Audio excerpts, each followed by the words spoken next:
You found it. It's the real news with your host, David Knight. Welcome back. I'm David Knight, and we're going to talk to Jason Goodman. Jason has had a 20-year career as a director and a cinematographer. He left that to become an independent journalist. And you can find him at Crowdsource the Truth on YouTube, on Periscope, on Facebook, on many social media outlets. Also, you'll find him on Twitter at CS The Truth. YouTube, the channel name is Jason Goodman. Thank you for joining us, Jason. David, thanks so much for having me back on. I wanted to talk to you again because last time we had you on, we were talking about the fact that the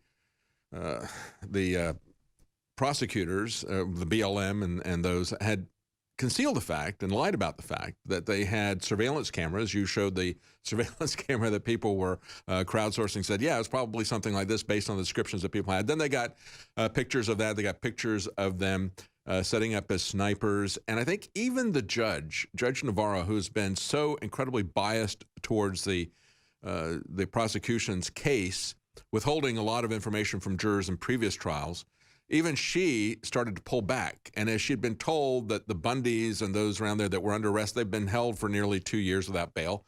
She realized that, hey, you know, maybe these people are lying to me. Maybe they're not a threat to the community. And they were able to remove some of that. But there's some other irregularities that are going on in the process. Tell us about that in terms of attorney-client phone calls and things like that. You know, you're right, David. And the thing is, I want to be very, very upfront with your audience. I did not know very much at all about the Bundy situation before I went to the trial there in Nevada. Members of my crowdsourced community, people who are in the audience watching my show, were sending me a lot of information, and I went to the trial to see firsthand what was going on. And in only 2 days of being at the trial, I personally witnessed what appeared to me to be such egregious impropriety on the part of the prosecution that I started digging into this more. And some members of your staff brought it to my attention that Blaine Cooper is in this problem where confidential phone calls between him and his attorney were handed to the prosecution. Now, that's a violation of the attorney-client privilege, an obvious violation of Blaine Cooper's rights, and obviously incredible advantage for the prosecution. So, I mean, even in the short time that I've been investigating this case, we see what is called in the law a pattern and practice on the part of the prosecution, on the part of the government, who are trying to, keep the Bundys in jail. As you pointed out in our last segment, these gentlemen have been incarcerated for almost 2 years, and they haven't even had a trial yet. So my position on this is, again, without being a lawyer, without knowing the exact details, I wasn't there at the standoff in the way that you were, and I haven't been following this nearly as long as people like John Lamb and Brand Thornton and all the other journalists that have been so on top of this. But I was just blown away by the things that I'm learning just in my research preparing for this segment. Now, well, that's very important, to come into something like that and for it to be so obvious, so apparent. And we've seen this in the past, too, from trials like that of Ross Ulbricht at Silk Road. When the government wants to get somebody, when they want to make a point here, they feel that their authority is being threatened in some way, that freedom may be breaking out, they may be returning to a rule of law, they will double down, they will pull every unjust trick in the book to get a conviction. We've seen that in the previous trials of some of the people associated in this Bundy situation. We saw it with Silk Road and Ross Ulbricht, just an amazing case there. But the idea that they would get rid of bail, the idea that they would listen in on phone conversations between the defense and their clients, just shutting down every aspect of the protections that have been there for a long time to protect and to make sure that we have a fair trial. They're not interested in that. And, David, these are some of our most important fundamental rights as citizens of the United States. So, again, I urge everyone, even if you don't like the Bundys, even if you think the Bundys are guilty of a crime, you must be outraged by the fact that they are not being afforded the rights that we all, these are our unalienable rights. They That's need right. to have a fair trial. They need to not be sitting in jail. They need to not have laser-guided football cameras looking at their home as snipers surround them, intimidate them, and try to push them to the edge of doing something that would warrant their arrest. But I wanted to point out a couple of really important things that, maybe miss the attention of the mainstream media. So I began looking into what's going on with Blaine Cooper. And of course, he's incarcerated at this Southern Nevada detention center, the same place where Cliven Bundy and Ammon Bundy and Ryan Bundy were incarcerated. Cliven is still there, but some of the other gentlemen have been released. And I hope that the reporting that you've been doing and the small contribution that I've been making, I hope it played some role in that. I hope the corrupt individuals in these government agencies are getting the message that independent journalists like yourself, like myself, we are not controlled by the same large corporate interests and advertisers and financial. That's right. They try to shut that information down. But, Yes. and I honestly, I mean, when we look at the actions that they've got here, if nobody was calling them on this, if nobody was exposing it anywhere, if people on the internet, like you talk about those, the crowdsource, the truth, were sending you stuff and saying, hey, look at this, we know that this is happening. That's because people are able to share stuff. They're trying to shut that down. That's why they're trying to enact social media censorship, because they don't want that information passed around. It's very true, David. And, after we cover some of this information, I want to talk to you also about some of the more nefarious tactics that are being relied upon to try to shut down the movement that you and I are describing. But I started taking a closer look at this Southern Nevada detention center because, the prosecution in this matter of Mr. Cooper's attorney-client privileged phone calls being released to the prosecution, they're trying to downplay it, saying, we didn't look at it and like that kind of thing. But it reminds me of the situation that we've seen in movies, and if anybody's ever been on jury duty, when someone will announce some piece of information in the court so that everybody hears it, and then the judge will stop everything and instruct the jury to sort of like forget about what you just heard. But of course, you're not going to forget about it. You've heard That's it. right. So That's right. if these guys have seen things that are relevant to the strategy, relevant to the charges, relevant to even just the temperament of Blaine Cooper, it gives them an alarming strategic advantage in a case where they're really overreaching in the government power. These guys are supposed to be innocent until proven guilty, not presumed guilty and then, prosecuted unreasonably. So I was looking at this Southern Nevada detention center, and I was looking at the county of Pahrump, where this facility is. Now, just in a cursory Google search, I found an alarming number of issues related to law enforcement officials in Pahrump County. And I want to point out to your viewers, Pahrump, this is an extremely rural desert county, 36,000 residents.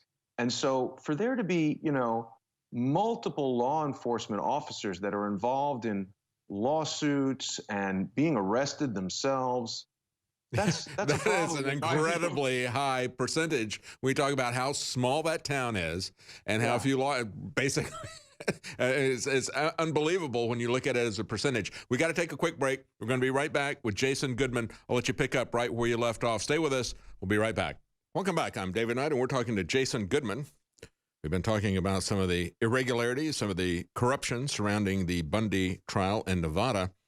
And as Jason was doing an investigation, he looked at a small town which had an unusual number of law enforcement officers involved in crime and corruption. This is in Pahrump, Nevada. It's in Nye County. I just looked this up in the commercial break here, Jason. I hadn't heard of Pahrump before. That's where the Chicken Ranch is, the famous legal whorehouse there. But it appears that we have some people in law enforcement that are also engaged in whoring around with various things like drug dealing and other issues. Tell us about what you found there in Nye County, a place where the population's 36,000 in Pahrump, where the Chicken Ranch is, and about 42,000 people in Nye County. But a lot of law enforcement officers with problems here. Yes. I'm glad you brought that up, David, because, during my visit to Nevada when I went to the trial, I also interviewed a woman who goes by the code name the Las Vegas Madam.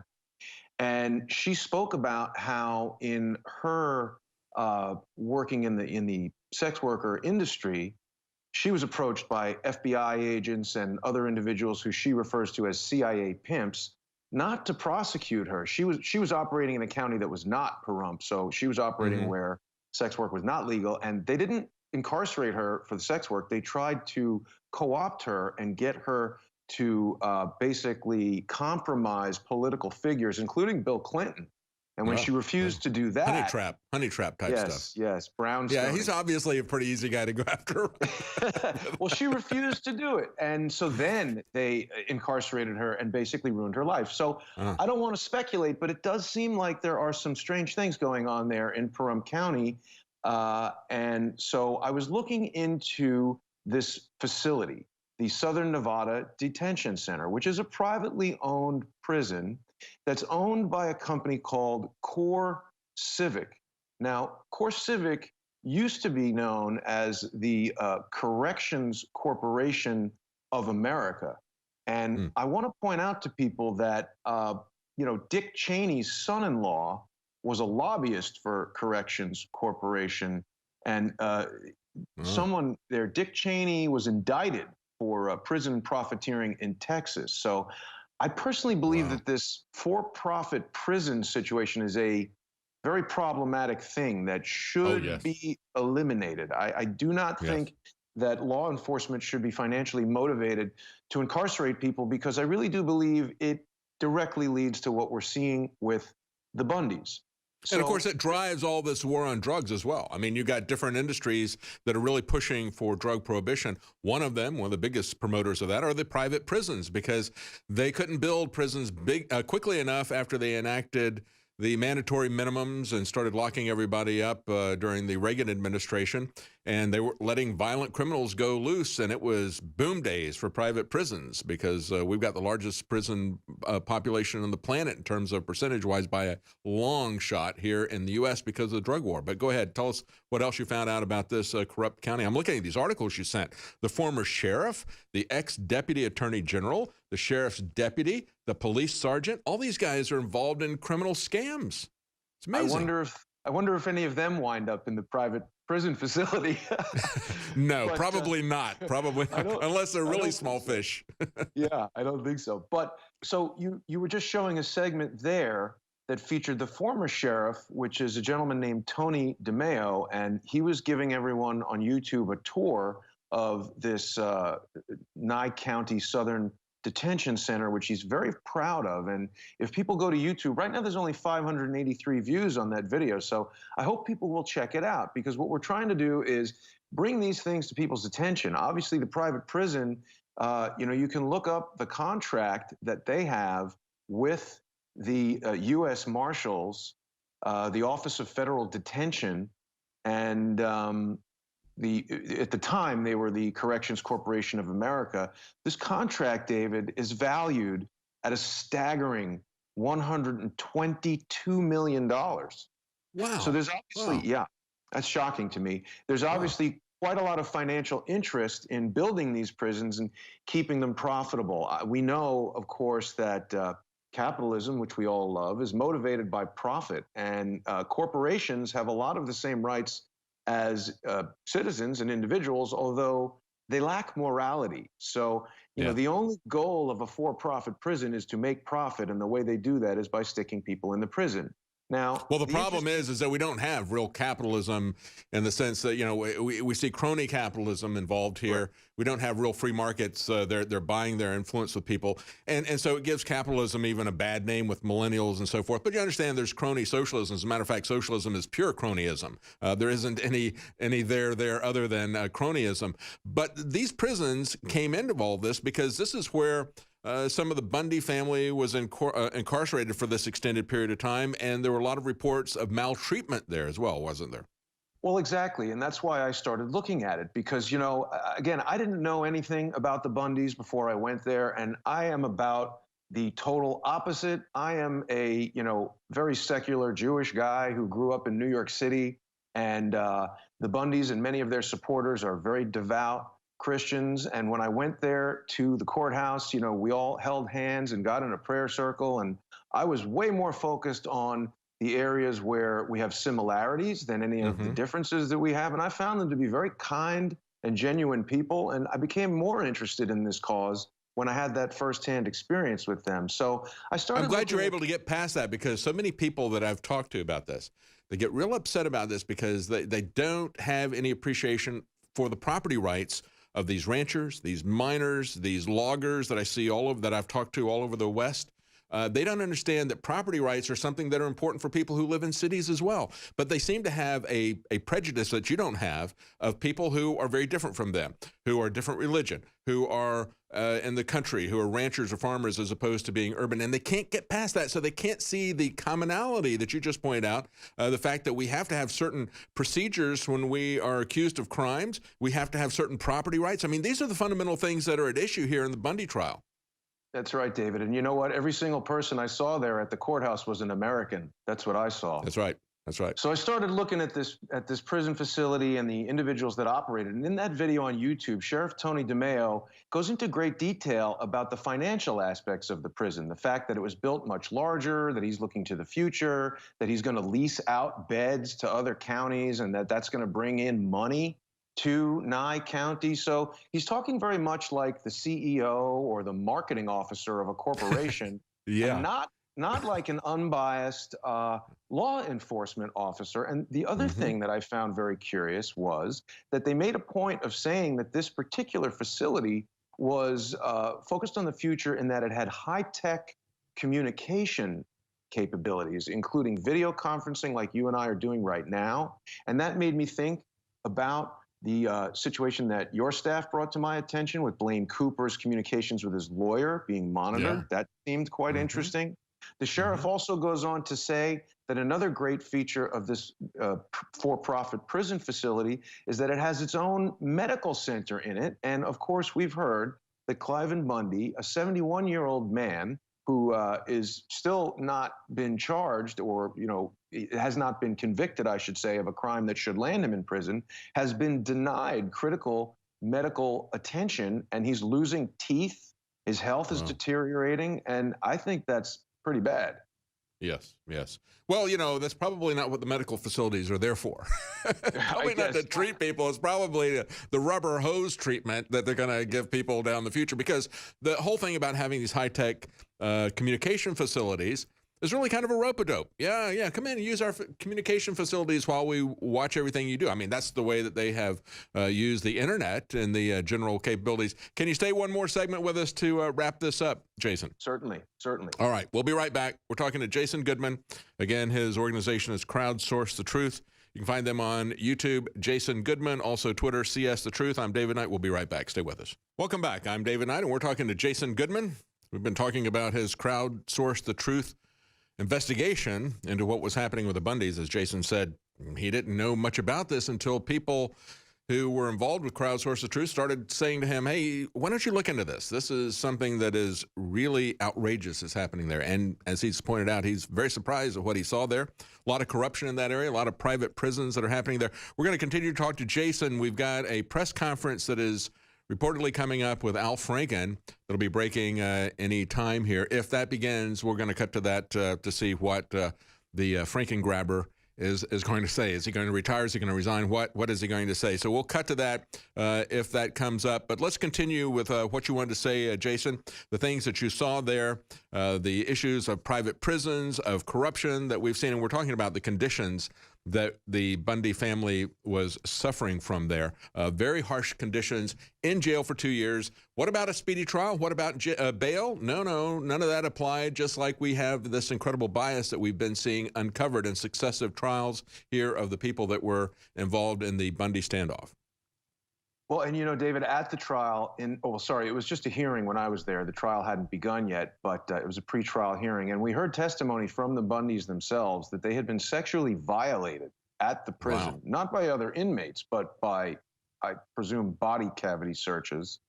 Yes. And clearly what I took away from that testimony was that the corrections officers at the facility were, taking advantage of the fact that they have the ability to do that sort of thing to make the Bundys stay there as unpleasant as possible. And I should point out that there has been an election in 2016, and there is a new sheriff named Sharon Worley And I haven't found anything alarming about her in my short search, but even though Sheriff Tony DeMeo is no longer in charge there were a lot of strange things going on during the election where deputies were arrested for stealing the signs of the people that were running against the sheriff, and they said, oh, it's just petty larceny, but it's actually interference with an election. They're charging them with stealing the sign, but they're obviously trying to impact the outcome of the election. If you've got a town of 36,000 and you take down all the other guys' signs, that might have an impact.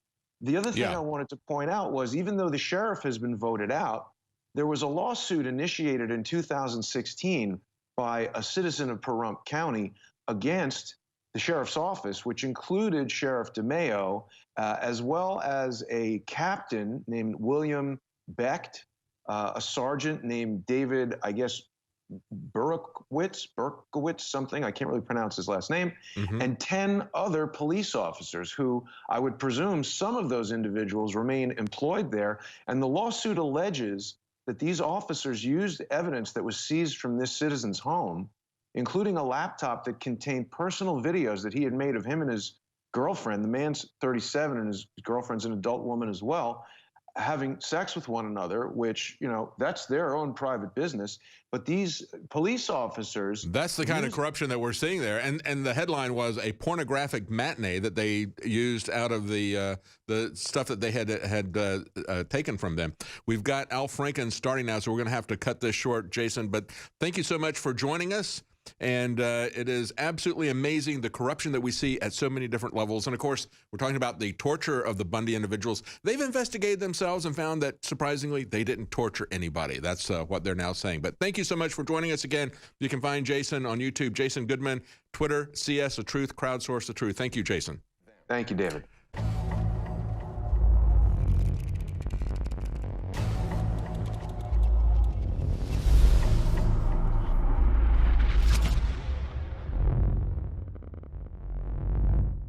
In ancient times, man roamed the earth in a constant state of hunting or being hunted. Introducing Caveman, where cutting-edge science meets ancient super nutrients. Secure your bottle right now at InfoWarsStore.com.